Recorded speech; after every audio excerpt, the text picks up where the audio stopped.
नमस्कार, मी सुवर्णा जोशी. सकाळच्या या पहिल्या बुलेटिनमध्ये आपल्या सगळ्यांचं स्वागत. सुरुवात आपण एका महत्त्वाच्या घडामोडीने करतोय. ही बातमी आहे मुख्यमंत्री उद्धव ठाकरे यांच्या दौऱ्यासंदर्भातली.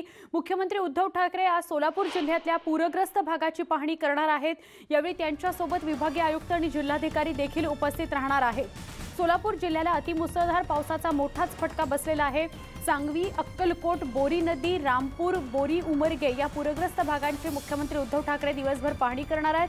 पूरग्रस्त भागातील मदत कार्य तसंच नुकसान भरपाई देण्यासाठी तात्काळ आवश्यक ते पंचनामे, कागदपत्रांची पूर्तता किंवा त्याची फारशी शहानिशा न करता पूर्ण करण्याचे आदेश आधीच मुख्यमंत्री उद्धव ठाकरे यांनी प्रशासनाला दिलेले आहेत.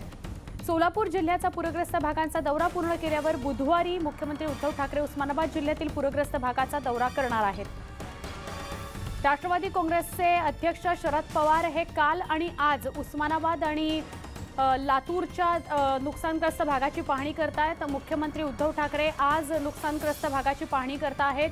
विरोधी पक्षनेते देवेंद्र फडणवीस यांचा सुद्धा पूरग्रस्त भागाची आणि नुकसानग्रस्त भागाची पाहणी करण्याचा दौरा सुरू होतो आहे. अजित पवारांचा दौरा सुरू आहे. धनंजय मुंडेंचा दौरा सुरू आहे. या सगळ्या दौऱ्यांचं एकच फलित अपेक्षित आहे, ते म्हणजे शेतकऱ्याच्या खात्यात लवकरात लवकर पैसे जमा व्हावे, शेतकऱ्याला लवकरात लवकर नुकसान भरपाई मिळावी.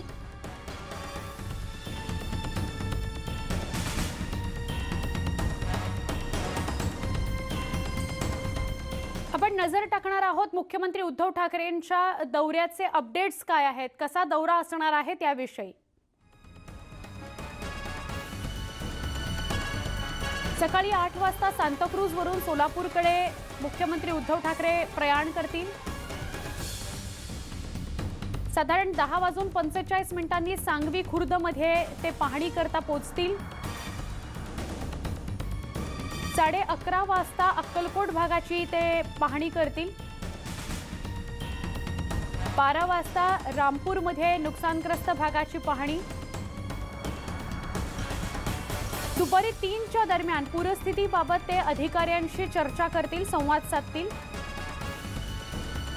आणि 3:45 साधारणपणे 3:45च्या दरम्यान मुंबईकडे ते पुन्हा प्रस्थान ठेवतील, ते पुन्हा निघतील मुंबईकडे यायला, असं कळतंय. हा त्यांचा नियोजित दौरा आहे. सोलापूरच्या पूरग्रस्त भागाची ते पाहणी करणार आहेत.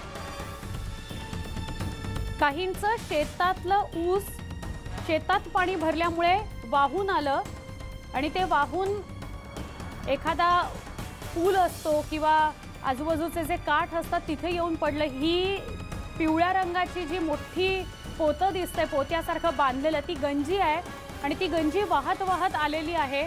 ती पुलाच्या कठड्याला अडकलेली आहे. इतकी गंभीर परिस्थिती शेतकऱ्याची निर्माण झाली आणि या सगळ्या परिस्थितीचा आढावा घेण्याकरता मुख्यमंत्री उद्धव ठाकरे हे आज सोलापुरामध्ये आहेत.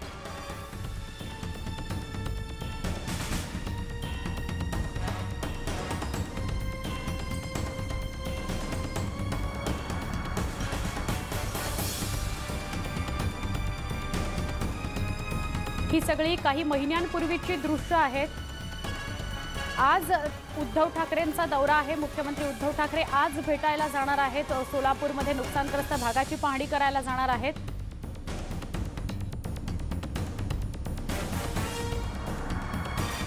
कोरोनाची परिस्थिती महाराष्ट्रात येण्यापूर्वीची ही दृश्य आहेत. मुख्यमंत्री आज सोलापूरचा दौरा करणार आहेत. थेट जाणार आहोत आमचे प्रतिनिधी चंद्रकांत पुंदे यांच्याकडे. चंद्रकांत, मुख्यमंत्री उद्धव ठाकरे आज सोलापूरचा दौरा करत आहेत. नुकसानग्रस्त पूरग्रस्त भागाची ते पाहणी करणार आहेत. काय अधिक सांगाल? एका बाजूला शरद पवार, अजित पवार, धनंजय मुंडे, विरोधी पक्षनेते देवेंद्र फडणवीस हे सगळे सुद्धा दौरा करणार आहेत सगळ्याच महाराष्ट्रातल्या नुकसानग्रस्त परिस्थितीचा. बरोबर आहे सुवर्ण. आज एकटे मुख्यमंत्री नाही तर शरद पवार स्वतः उस्मानाबादला, तिकडे फडणवीस बारामतीला आणि आणखीन काही नेते. परवा दिवशीच अजित पवार येऊन गेले पंढरपूरला. मग एका मागोमाग सगळे सत्ताधारी असतील, विरोधक असतील, सगळे नुसते दौऱ्याहून दौरे करतात, पण प्रत्यक्षात शेतकऱ्यांच्या हातात अजून काहीच पडलेलं नाही. स्वतः अजित पवार परवा दिवशी सोलापूरच्या दौऱ्यात म्हटले की मी काही देऊ शकत नाही, मुख्यमंत्रीच या संबंधीची घोषणा करू शकतात, तेच या संबंधीचे प्रमुख आहेत. आशा आहे आता सोलापूरकरांना की आज मुख्यमंत्री सोलापूर जिल्ह्याचा जो ते खरं तर एकाच तालुक्याचा दौरा करते अक्कलकोट भागाचं. खरं नुकसान झालेलं इकडे सीना नदीच्या दोन्ही तटावरती मोहोळ तालुका असेल, उत्तर सोलापूर असेल, माडा असेल, इकडे खरं पूर्ण नुकसान झालेलं आहे. पंढरपूरला तिकडे पाणी शिरलं होतं. अक्कलकोटला नुकसान झालं नाही असं नाही, पण तुलनेनं ते बोरा नदीतनं तिथनं ते पाणी आलंय, तिथनं ते नुकसान झालंय. तर सोलापूरकरांची मागणी आहे की तुम्ही एक तालुका नका, बाकीचे तालुके बघा. आता किती पॉसिबल आहे मुख्यमंत्र्यांना किमान ते थोडं मुश्किल वाटते, पण ते किमान आढावा घेतील अशी सोलापूरकरांना आशा आहे. आणि आजच ते काहीतरी घोषणा करतील नुकसान भरपाईची, कारण प्रचंड नुकसान झाले. तसं पाहिलं सोलापूर हा दुष्काळी तालुका आहे, दुष्काळी जिल्हा आहे पूर्णपणे. इथं कृत्रिम पाऊस पाडण्याचे प्रयोग होत आहे, पण आपल्याला माहिती आहे पश्चिम बंगालच्या उपसागरावरून निघालेलं कमी दाबा क्षेत्र ते अरबी समुद्र आणि ते इंडी मार्गे हे कर्नाटक महाराष्ट्राच्या बाउंड्रीवरून पुढे गेलं आणि त्याचा फटका सगळा सोलापूर सारख्या दुष्काळी जिल्ह्याला बसलाय. आणि अतिवृष्टीनं होत्याचं नव्हतं होऊन गेलंय. वर्षभराचा पाऊस जेवढा पडतो तेवढा ह्या 2-3 दिवसात पडला, त्यामुळे सगळं नुकसान झालेलं आहे. आशा करू आता मुख्यमंत्री काहीतरी ठोस घोषणा करते, नुसती पाहणी करणार नाही. अगदी बरोबर आहे, घोषणा करणं गरजेचं आहे. आणि फक्त घोषणा नाही चंद्रकांत, आपण पुढे जाऊन असं म्हणूया की त्या घोषणेची अंमलबजावणी तुर्तास होणं गरजेचं आहे. काहींना तर मागच्या वर्षीच्या परिस्थितीची नुकसान भरपाई अजून सुद्धा मिळाली नाही आणि हे भीषण आहे. यावर्षी तरी असं होऊ नये अशी अपेक्षा. धन्यवाद चंद्रकांत माहिती दिल्याबद्दल. पुढे जातोय, विधानसभेचे विरोधी पक्षनेते देवेंद्र फडणवीस सुद्धा आजपासून 3 दिवसांच्या पाहणी दौऱ्यावर आहेत. अतिवृष्टीमुळे झालेल्या नुकसानीची पाहणी ते यावेळी करणार आहेत. आजपासून 3 दिवसांचा त्यांचा दौरा असणार आहे. फडणवीसांसोबत विधान परिषदेचे विरोधी पक्षनेते प्रवीण दरेकर सुद्धा सोबत असणार आहेत.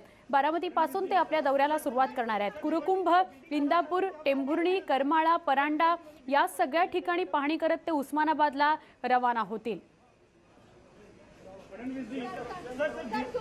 विरोधी पक्षनेते देवेंद्र फडणवीसांच्या दौऱ्याविषयीचे अपडेट्स आपण ग्राफिक्सच्या माध्यमातून घेऊया.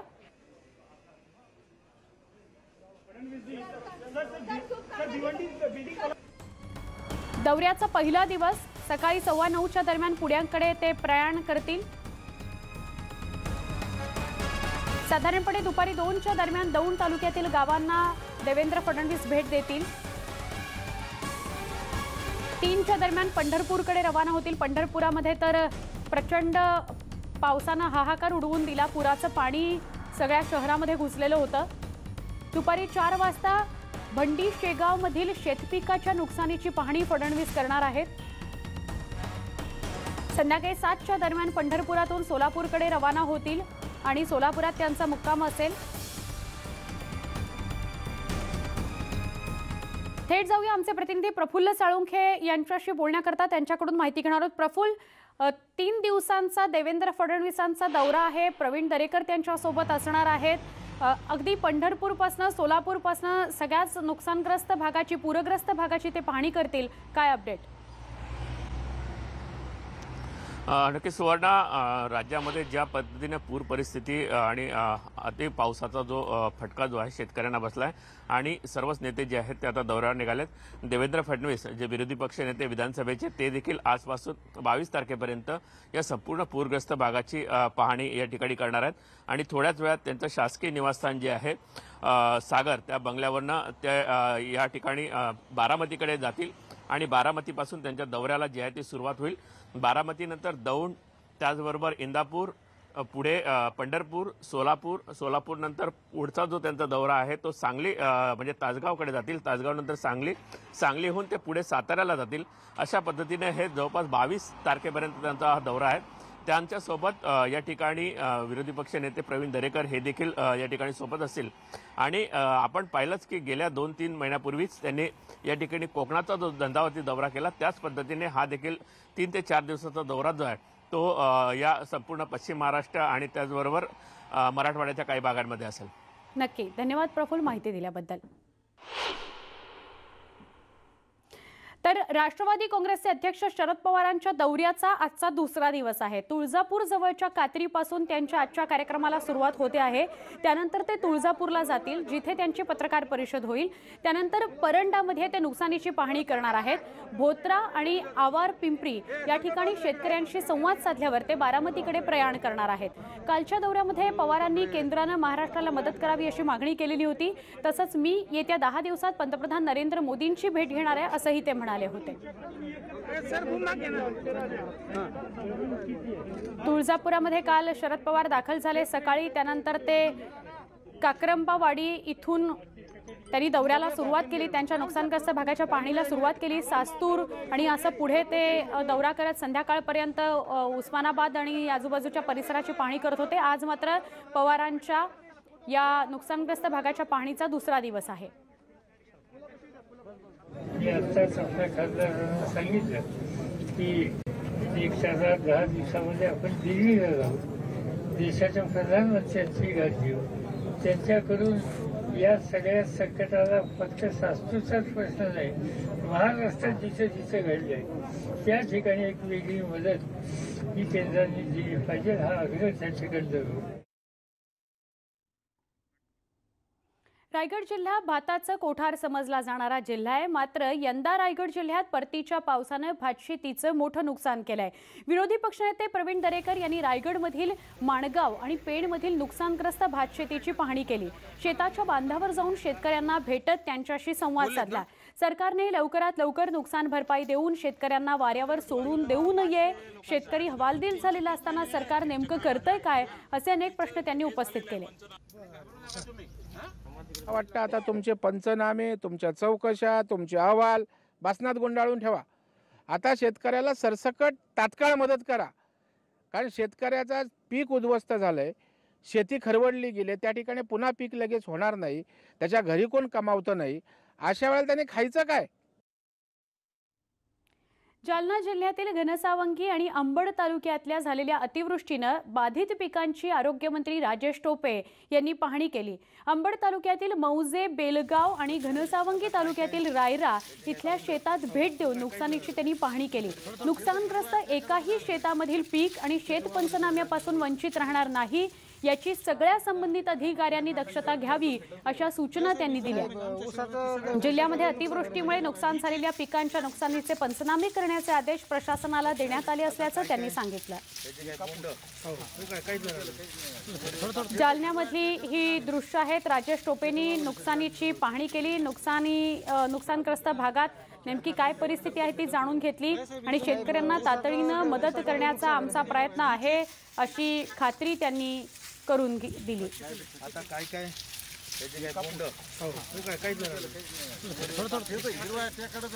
विम्याची रक्कम सुद्धा मिळवून देण्याचा आमचा प्रयत्न राहील असंही त्यांनी म्हटलंय. शेतात जाऊन शेताच्या बांधावरून काय परिस्थिती आहे पिकाची त्याची पाहणी आरोग्यमंत्री राजेश टोपे यांनी केलेली आहे. जालन्यामधली ही दृश्य आहेत.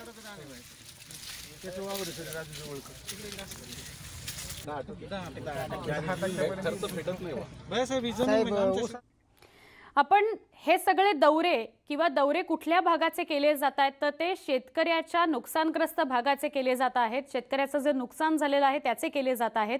नेमकं या शेतकऱ्याचं म्हणणं काय आहे, शेतकऱ्याची कथा काय आहे, हे आपण गेले काही दिवस न्यूज 18 लोकमतवर सुद्धा पाहतो आहोत. राज्यात गेल्या 2 दिवसांपासून नेत्यांचे हे सगळे दौरे आहेत आणि या पार्श्वभूमीवर राज्यातल्या एका शेतकऱ्यानं आपली व्यथा आपल्या शब्दांमध्ये मांडली आहे, ती आपण पाहूयात. जरासं पहा ना साहेब, शेतकरी मरणाच्या दारात आहे. जरासं पहा ना साहेब, शेतकरी मरणाच्या दारात आहे. IPLच्या क्रिकेटची चर्चा किती जोरात आहे. IPLच्या क्रिकेटची चर्चा किती जोरात आहे. या महाराष्ट्राच्या मातीत शेतकरी राजा किती संकटात आहे. या महाराष्ट्राच्या मातीत शेतकरी राजा किती संकटात आहे. जरासं पहा ना ठाकरे साहेब, शेतकरी मरणाच्या दारात आहे. जरासं पहा ना ठाकरे साहेब, शेतकरी मरणाच्या दारात आहे. लाखाची कोटीची गाडी या राजकारणी पुढाऱ्यांना असते म्हणे. लाखाची कोटीची गाडी या राजकारणी पुढाऱ्यांना असते म्हणे. त्यांना काय माहीत शेतकऱ्याची व्यथा कळवळा किती संकटात आहे. त्यांना काय माहीत शेतकऱ्याची व्यथा किती संकटात आहे. पण साहेब, दुष्काळाचा सूर अजून माझ्या बापाच्या छाताडावर बसलेला आहे. पण साहेब, दुष्काळाचा सूर अजून बापाच्या छाताडावर बसलेला आहे.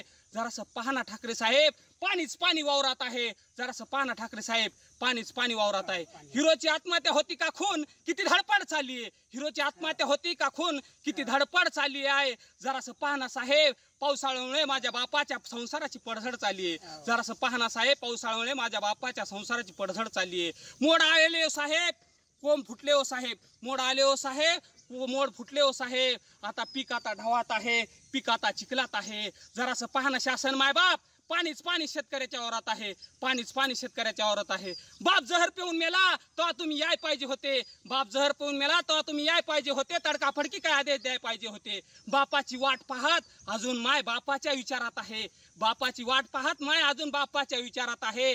जरासं पहा ना साहेब, पाणीच पाणी शेतकऱ्याच्या वावरात आहे, पाणीच पाणी शेतकऱ्याच्या वावरात आहे. तुम्हाला काय माहित साहेब, यंदा आसमानी संकट आले. तुम्हाला काय माहित साहेब, यंदा आसमानी संकट आले. या खोटारड्या तुमच्या बी कंपन्यामुळे 3दा-4दा पेरणी केली साहेब. या खोटारड्या तुमच्या बी कंपन्यामुळे 3दा-4दा पेरणी केली साहेब. जरासं पाहना साहेब, शेतकरी मरणाच्या दारात आहे. जरासं पाहना साहेब, शेतकरी मरणाच्या दारात आहे. जरासं पाहना साहेब, पाणीच पाणी शेतकऱ्याच्या वावरात आहे, पाणीच पाणी शेतकऱ्याच्या वावरात. आता पंचनामे, पीक पंचनामे बंद करा. सगळ्यात मदत जाहीर झाली पाहिजे शेतकऱ्यांना. नुसते सत्ता नव्हती तर 25,000 हेक्टरी मदत तुम्ही जाहीर करा म्हणली होते. आता काय झालं, सत्ता तुमची आहे, शेतकरी मरणाच्या दारात आहे. जय जवान जय किसान. या शेतकऱ्याची ही आर्त हाक आहे. वावरातही पाणी आहे, डोळ्यातही पाणी आहे. हे पाणी तरी उद्धव ठाकरेंनी बघावं, या मायबाप सरकारने बघावं, अशी या शेतकऱ्याची अपेक्षा आहे. एक छोटासा ब्रेक घेऊया, लगेच भेटणार आहोत. पहा फक्त न्यूज 18 लोकमत.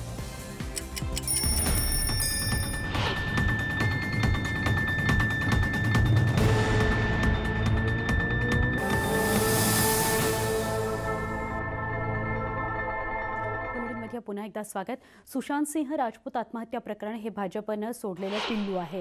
भाजपला बिहारमध्ये राजपूत समाजाची असलेली 8% मतं हवी आहेत, म्हणूनच ते सुशांत सिंह जिंदाबाद असं म्हणत आहेत, अशी टीका गुलाबराव पाटलांनी केली आहे. ते जळगाव इथं आले असताना सुशांत प्रकरणावरून त्यांनी भाजपवर सडकून टीका केली.